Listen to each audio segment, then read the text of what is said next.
ঠিক উচ্ছেদ না, আপনি সকলেই জানেন এটা আমাদের রুটসের জায়গা। রুটস তার নিজস্ব সম্পত্তি বের করবে, মানুষের কল্যাণের জন্যই তো রাস্তা। দীর্ঘদিন যাবৎ এই আপনারা দেখেছেন এই আরিচা রোডের ধামরাইয়ের অত্যন্ত গুরুত্বপূর্ণ জায়গায় ডেলিভারি স্ট্যান্ড। এই স্ট্যান্ডে সকল সময় যানজট লেগেই থাকে। এক শ্রেণীর মানুষ এসে হুট করেই এই জায়গাগুলো দখল টখল করে এখানে তারা তাদের ইচ্ছা মতো দোকানপাট করে চালায় যাচ্ছে এবং সম্পূর্ণটা অবৈধ কাজই হচ্ছে এখানে।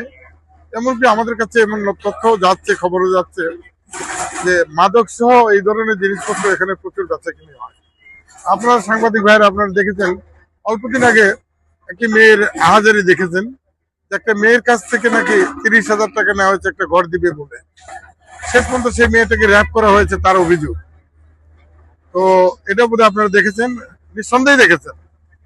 এই ধরনের জানা অজানা কত অপকর্ম হচ্ছে এখানে। আর আমাদের মূল উদ্দেশ্যটা হলো যে আমাদের রুলসের জায়গা, রুলস বের করবে, রুলসের কাজে লাগবে।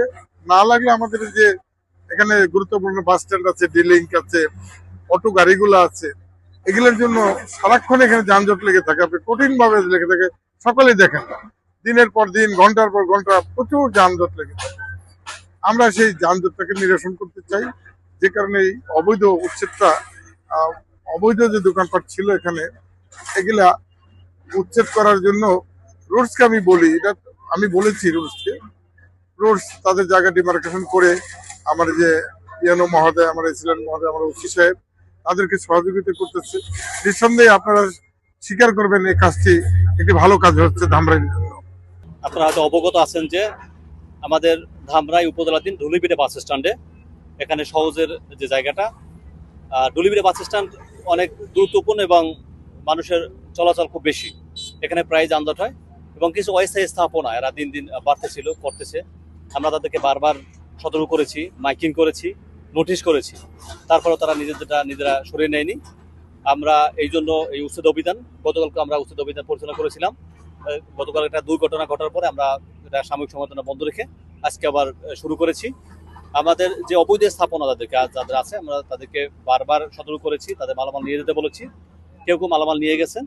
আমরা যে স্থাপনাগুলো আছে এগুলো আমরা ভেঙে ফেলেছি এবং পরবর্তীতে যাতে করে এটা আবার নতুন করে দখল না হয়, অর্থাৎ সাধারণ মানুষের চলাচল যেন নির্বিঘ্ন হয়, যানজটের জন্য মানুষকে বসে থাকতে না হয়, সেই ব্যবস্থার জন্য মূলত এই উদ্যোগ এবং এটা কন্টিনিউ থাকবে। এবং গতকালের অভিযানে আসলে যারা বাধাদান করছিল তাদের বিরুদ্ধে কোনো আইনগত ব্যবস্থা নেওয়া হয়েছে কিনা? ধন্যবাদ। আমরা গতকালকে যে অভিযান যারা বাধাগ্রস্ত করেছিল তাদের বিরুদ্ধে সরকারি যে দায়িত্ব পালনের ক্ষেত্রে বাধাদানকারী হিসেবে আমরা থানায় অভিযোগ করেছি, তাদের বিরুদ্ধে ব্যবস্থা নেওয়া হবে।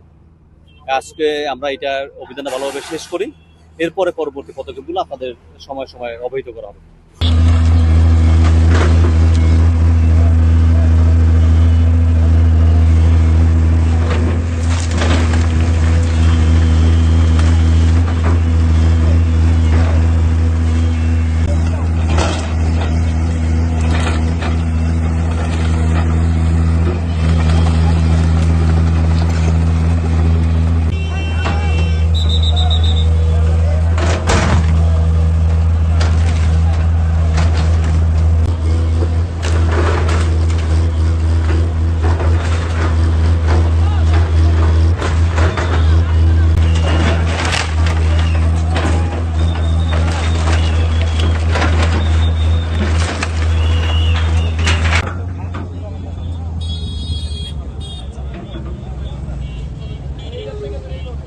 স্যার